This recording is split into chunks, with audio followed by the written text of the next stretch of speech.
एक सप्ताह की रविवार को लेकर आता है मेगा विनर टेस्ट सीरीज, जिसमें बच्चे की तैयारियों को आंका जाता है। तो मैं आपको ऑनलाइन और ऑफलाइन सभी सेवाएं उपलब्ध करा चुका हूं। तो देखिए, मेगा विनर टेस्ट सीरीज 2 का पहला प्रश्न आपका क्या है। पहला प्रश्न है, बिहार के कुल कितने जिले नेपाल से सटे हुए हैं। तो दोस्त याद रखना, बिहार का कुल 7 गो जिला ऐसा है जो नेपाल से सटा हुआ है। कितना जिला? 7 जिला। याद रखेंगे, पश्चिमी चंपारण, पूर्वी चंपारण, सीतामढ़ी, मधुबनी, सुपौल, अररिया और किशनगंज। ये 7 जिला ऐसे हैं जो नेपाल से सटे हुए हैं। बिहार के उत्तर में नेपाल है और नेपाल से बिहार का 7 जिला सटा हुआ है। नेक्स्ट क्वेश्चन है, बिहार के कौन कौन जिले पश्चिम बंगाल से सटे हुए हैं। तो दोस्त याद रखना, बिहार का 3 जिला पश्चिम बंगाल से सकता है। बिहार के पूर्व में पश्चिम बंगाल है और पश्चिम बंगाल से बिहार का 3 गो जिला सकता है। वह है किशनगंज, पूर्णिया और कटिहार। किशनगंज, पूर्णिया और कटिहार। तो देखना, एक में लिखा हुआ है किशनगंज, बी में लिखा हुआ है कटिहार, सी में लिखा हुआ है सहरसा जो होगा नहीं, और डी में लिखा हुआ है किशनगंज और कटिहार। यानी किशनगंज और कटिहार दोनों सही है, तो ऑप्शन नंबर डी सही हो जाता। ठीक है, चलो नेक्स्ट है, बिहार का कौन सा जिला किससे सटा हुआ है। मिलान कीजिए, यहां पर मिलान करना था। दोस्त देखो, सीतामढ़ी किससे सकता है, तो नेपाल से सकता है।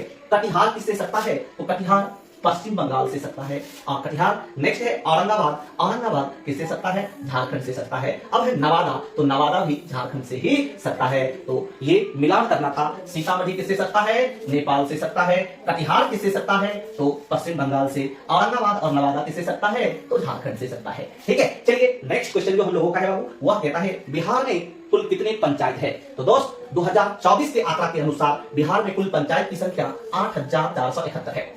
ठीक है, मैं इसे और डील करता हूं, थोड़ा ध्यान देगा। चलिए, मैं इसे अच्छी तरीके से यहां पर डील करूंगा।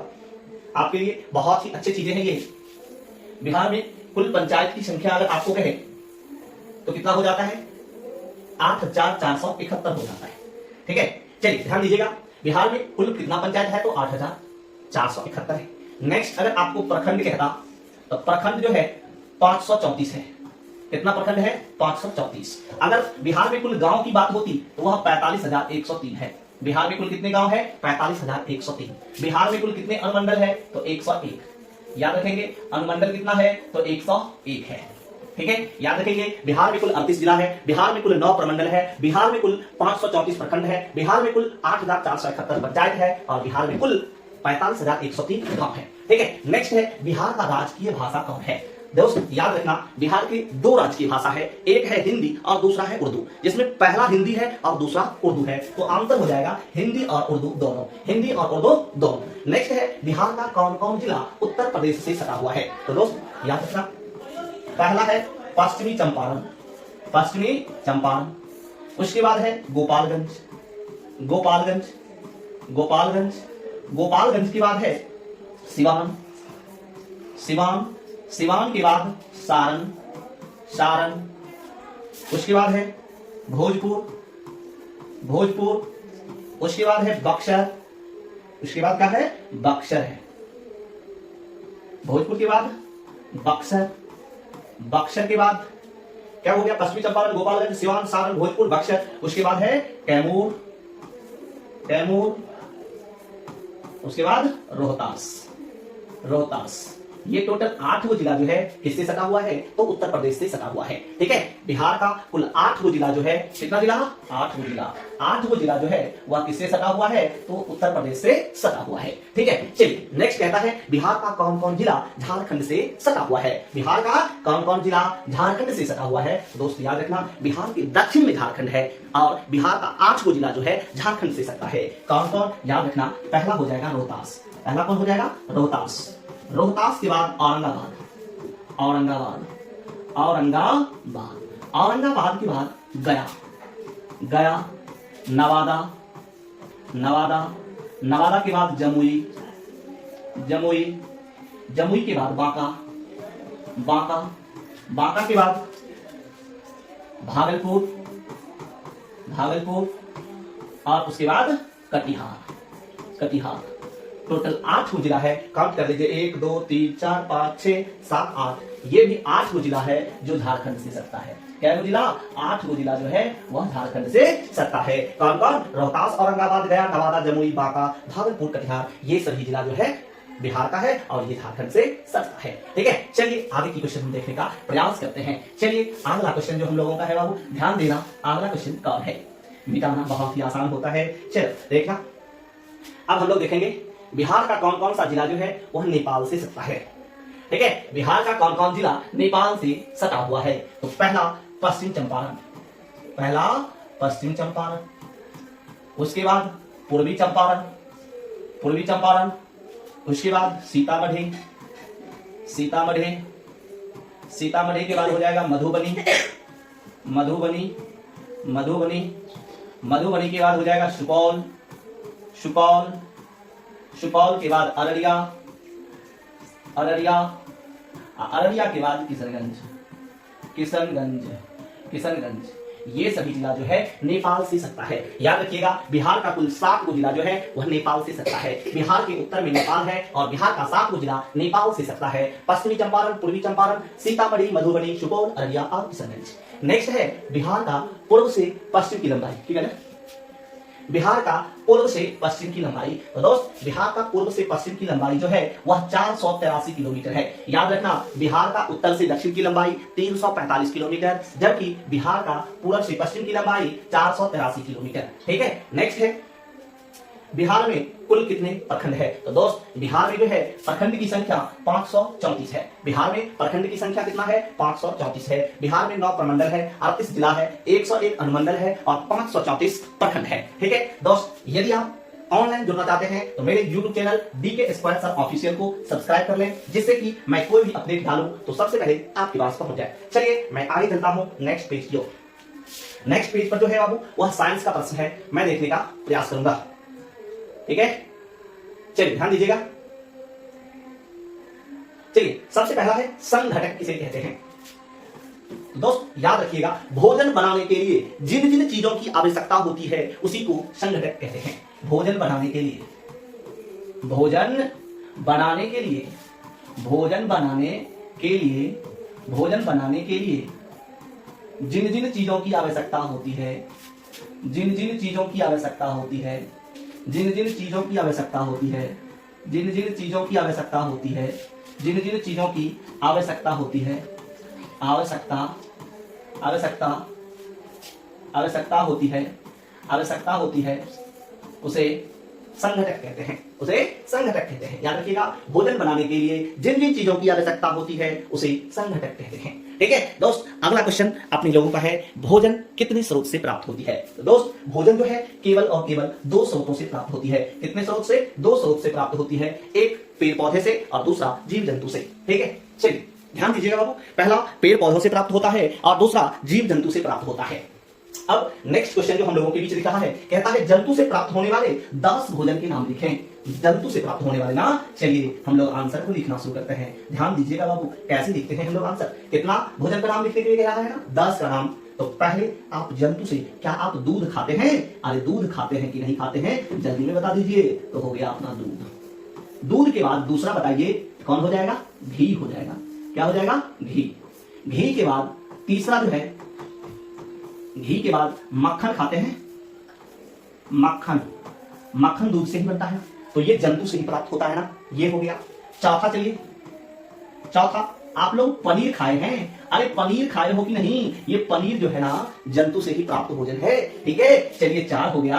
5वां का नाम मैं खुद सोचने का प्रयास करता हूं बाबू, बताओ। अरे कभी अंडा खाए हो, अंडा तो बहुत सारे का होता है, तो ये अंडा भी जो है ना, अरे ये अंडा है ना बाबू, ये अंडा भी जंतु से ही प्राप्त होता है। 5 हो गया। छठा देखो, छठा, अरे चिकन खाए हो, चिकन खाए हो, चिकन, चिकन किससे प्राप्त होता है, तो ये जंतु से ही। अब देखो 7वां, 7वां जो है बाबू, कभी मतलब अंडा रोल खाए हो या फिर आमलेट खाए हो, तो आमलेट जो है वह जंतु से ही बनता है। आमलेट, आमलेट जो है बाबू, आमलेट अंडा का बनता है और अंडा जंतु से प्राप्त होता है, इसीलिए आमलेट भी जो है जंतु स्रोत से प्राप्त भोजन है। चलिए हम लोग 8वें की ओर चलते हैं। अरे 8वें की ओर चलते हैं। अरे अब चलते हैं, हम लोग खाए हैं अंडा रोल। अरे अंडा रोल खाए हो, अंडा रोल। अंडा रोल भी किससे प्राप्त होता है बाबू? अंडा रोल भी जंतु से ही प्राप्त होता है। चलो अब हम लोग चलते हैं 9 नंबर पे। 9 नंबर पे चलते हैं बाबू, ध्यान देना। कभी तुम लोग जाओगे तो बनता है अंदर में, कभी कभी मीट खाए हो। अरे मीट भी जो है किससे बनता है? तो जंतु से ही प्राप्त होता है। खस्सी बकरी के बलि चढ़ा करके जो बनाया जाता है वही मीट। ओकरे एगो दूसरा नाम है मटन। मटन खाए हो, ये मटन भी जो है बाबू किससे बनता है? जंतु से ही प्राप्त भोजन है। तो पता चल गया ना? तो ये सभी 10 वो जो है किससे प्राप्त होता है? जंतु से प्राप्त भोजन है। अब हम लोग जानेंगे पेड़ पौधों से प्राप्त भोजन कौन कौन से हैं। ठीक है, चलिए आप लोग इसका स्क्रीनशॉट लेंगे। उसके बाद हम लोग चलते हैं 14 नंबर प्रश्न की ओर। 14 नंबर प्रश्न क्या है बाबू? अब मैं उसे देखने का प्रयास करूंगा। ठीक है, चलिए सबसे पहले मैं आपके इस प्रश्नों को, इस सबको साफ कर दूं, उसके बाद आपके 14 नंबर प्रश्नों का आंसर देने का प्रयास करूंगा। ध्यान देना। बोलोगे तो बहुत चलो देखना, कहता है पेड़ पौधे से प्राप्त होने वाले 10 भोज्य पदार्थ के नाम लिखें। पेड़ पौधों से प्राप्त होने वाला ना, चलो देखना पेड़ पौधों से हम कैसे प्राप्त करते हैं, कौन कौन चीज प्राप्त करते हैं पेड़ पौधों से। ध्यान देना, कितना 10 को बोला है ना। पहला लिखो, अरे साग खाए हो, साग। तो साग किससे प्राप्त होता है? तो पेड़ पौधों से ही प्राप्त होता है। दूसरा मैं दिखाने का प्रयास करता हूं, कभी दाल खाए हो, तो दाल भी जो है पेड़ पौधों से प्राप्त होता है। अरे चावल खाए हो, चावल भी पेड़ पौधों से ही प्राप्त होता है। रोटी खाए हो, अरे रोटी खाए हो ना, रोटी भी किससे प्राप्त होता है? तो पेड़ पौधों से ही प्राप्त होता है। नेक्स्ट 5 नंबर, अब देखना सब्जी में 5-6 का आता है। जैसे आलू का सब्जी कह दो, आलू का सब्जी कह दो, आलू का सब्जी, सब्जी में आलू का सब्जी, आलू का सब्जी, आलू का सब्जी। उसके बाद परवल का सब्जी, परवल का सब्जी। उसके बाद बैगन का सब्जी, बैगन का सब्जी, बैगन का सब्जी। उसके बाद भिंडी का सब्जी, अरे भिंडी का सब्जी, भिंडी का सब्जी। कितना हो गया? 4 हो गया।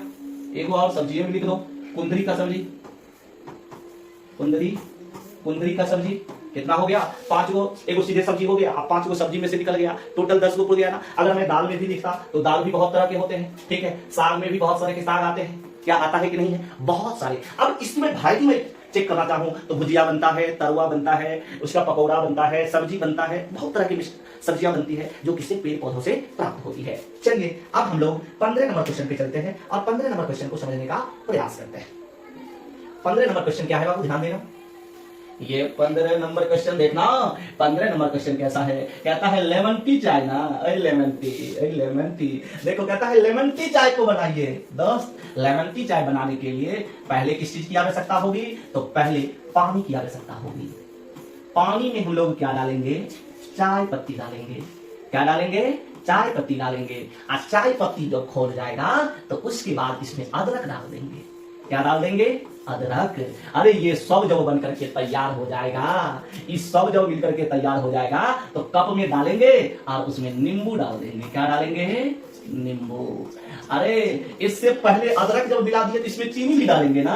अरे चीनी नहीं डाले तो चाय कौन काम का। देखो कितना चीज की जरूरत पड़ गया, 1 2 3 4 और ये 5 वो चीज मिला करके हम लोग लेमन टी चाय को तैयार कर देते हैं। ठीक है, तो आपको ये टेस्ट कैसा लगा आप सभी जरूर बताइएगा। ठीक है, साथ ही साथ आपको अगर ये अच्छा लग गया है तो आप DK square sir official channel से जुड़ना भी मत भूलिएगा। ठीक है, देखिए एकदम सुंदर से लिखा हुआ है DK स्क्वायर सर ऑफिशियल। ठीक है, तो सभी लोग मेरे YouTube channel DK square sir official को सब्सक्राइब कर लीजिएगा, इस वीडियो को लाइक कर लीजिएगा, ज्यादा से ज्यादा शेयर करने का प्रयास कीजिएगा, जिससे कि आगे का वीडियो मैं आपके लिए बहुत ही सुंदर तरीके से बनाऊं और लेकर आऊं। ठीक है, चलिए मिलते हैं हम लोग नेक्स्ट क्लास में।